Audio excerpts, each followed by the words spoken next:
L'Afrique centrale est parmi les sous-régions pionnières en matière de ratification et de la mise en œuvre de la zone de libre-échange continentale africaine. La RDC, représentée ici par le ministre du Commerce Julien Paluku, ainsi que le ministre délégué à l'économie et au plan du Cameroun, M. Paul Tasson, sont parmi les acteurs majeurs dans ces agendas-là. Je voudrais commencer d'entrée de jeu à poser la question à leurs excellences.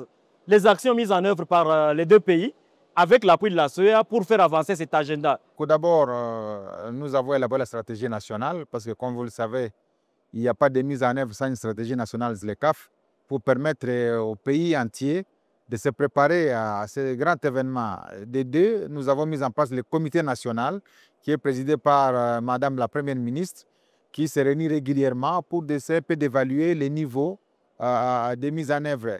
Nous avons terminé les règles d'origine, nous avons transmis la liste de tous les produits conçus de 90% et les 7% qui doivent attendre les 7 ans. On est en train de les élaborer aussi. Donc, nous pensons que pour la RDC, nous nous préparons très sérieusement. Enfin, avec l'appui de la CEA, nous avons bénéficié d'un accompagnement dans l'étude de préfaisabilité de la mise en place de la zone économique spéciale qui va abriter la première grande chaîne de valeur des batteries et véhicules électriques dans la province d'Io-Katanga.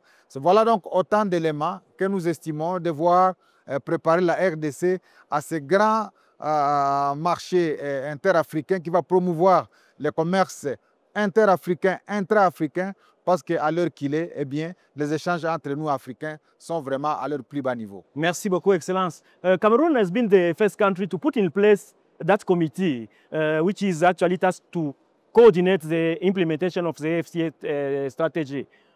What are the main achievements of the country in terms of implementing the agenda itself?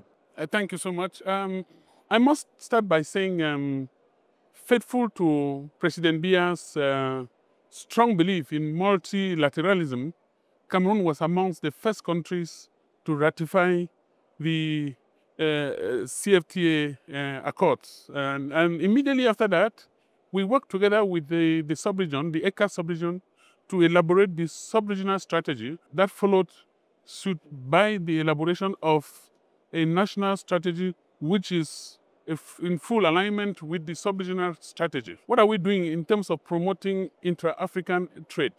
We belong to a sub-region which harbors the Congo Basin, which, as you know, is a biodiversity hotbed for the world.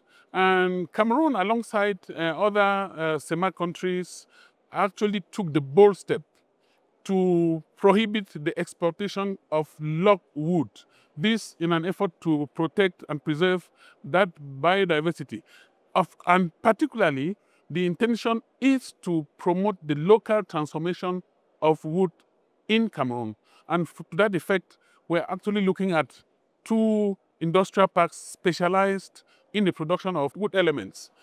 Besides that, we are setting up a very special zone in the Kribi port, supported and in partnership with Tangermed.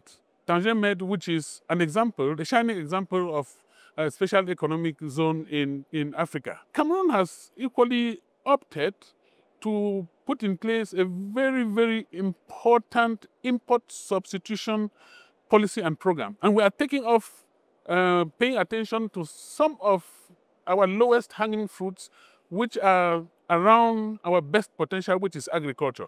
For the moment, we are focusing on import substitution in the agricultural and pastoral segments of our economy. So for now, Cameroon is riding the train of a continental free trade area in Africa. We are putting in our best because we know this is not only going to promote Africa, but at the same time we promote and improve the living conditions of Cameroonians. La RDC a pris un certain nombre de mesures. On sait qu'une ligne budgétaire est prévue pour la zone économique spéciale. Au-delà de cela, quelle est la stratégie pour venir à bout des contraintes de financement de la mise en œuvre de cette stratégie? Moi, je crois que l'une des stratégies, c'est de pouvoir rentabiliser les bassins du Congo. Vous savez que les bassins du Congo captent près de 1 milliard de tonnes de carbone destinées à polluer l'atmosphère. Et donc, avec les forêts du bassin du Congo, on peut engager suffisamment de moyens si on capte les fonds du crédit carbone.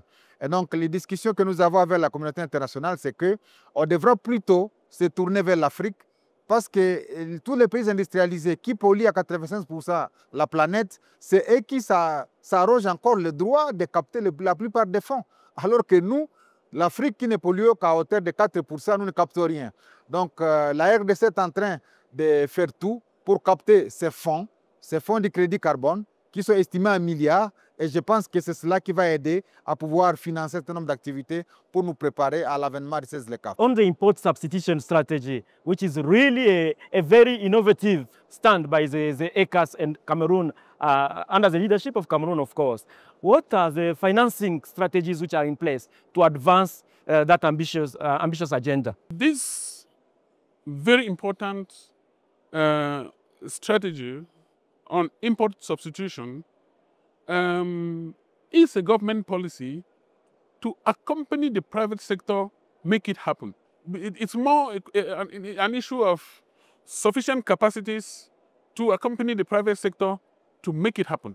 The government does not really intend to be on the front line when it comes to funding the import substitution policy that we have. We are all clear that private sector should play a key role in implementing the AFCFTA strategy, learning from each other, sharing experience, but also mobilizing the local institutional framework and bringing in all the financing, public and private financing arrangement to make sure this agenda advanced. I'm honored. Thank you very much, Excellence. Thank you.